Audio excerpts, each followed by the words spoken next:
Hi, church family, and welcome to another daily devotional. If you joined us last Sunday for our live stream service, you'll remember that John talked to us from Romans 8 verses 12 to 13 about how we as Christians are battling every day to be more like Jesus, and that part of what that involves is by continually weeding the sins out of our lives with the help of God's Spirit. So I was thinking, what does that mean for me? What are the sins in my life that really need to be uprooted? And honestly, the first thing that popped into my head was pride. And that's a thing that we all suffer with. That's a thing that we all have to fight against. And it has a particular danger of being a sin that's really subtle, so much so that often we don't even see it when we're looking at the state of our lives.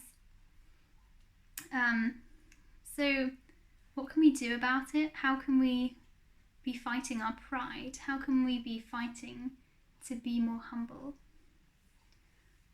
I think a really great place to start, as with a lot of things, is to look at the person of Jesus Christ. What is he like? And particularly, how does he model humility for us? So I'm going to read you a little bit of the Bible. This is Philippians 2 verses 6 to 8, and it's talking about Jesus, and it says this: who, being in very nature God, did not consider equality with God something to be used to his own advantage. Rather, he made himself nothing by taking the very nature of a servant, being made in human likeness and being found in appearance as a man.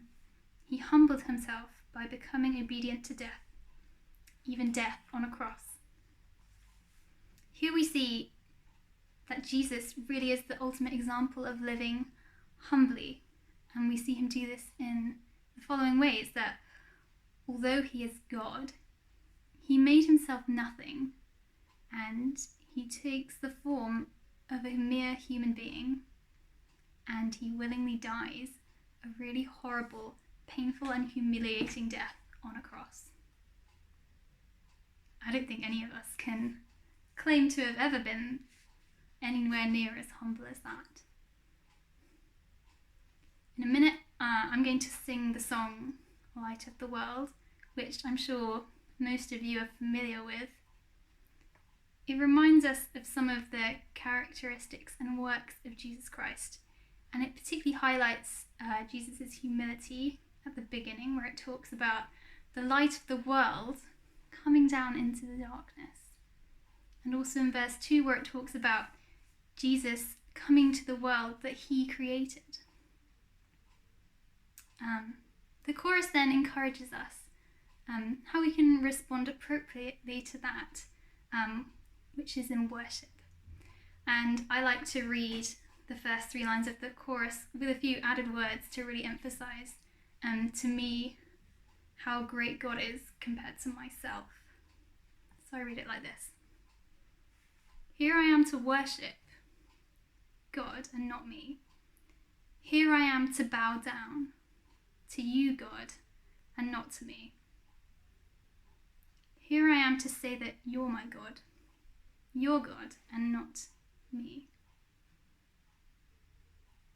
So I'm going to sing now, and I encourage you to sing with me, and please do also pray at the back of this that we would be amazed by Jesus's humility, and that God would be helping us each to put to death pride in our lives by his Spirit.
altogether lovely, altogether worthy, altogether wonderful too.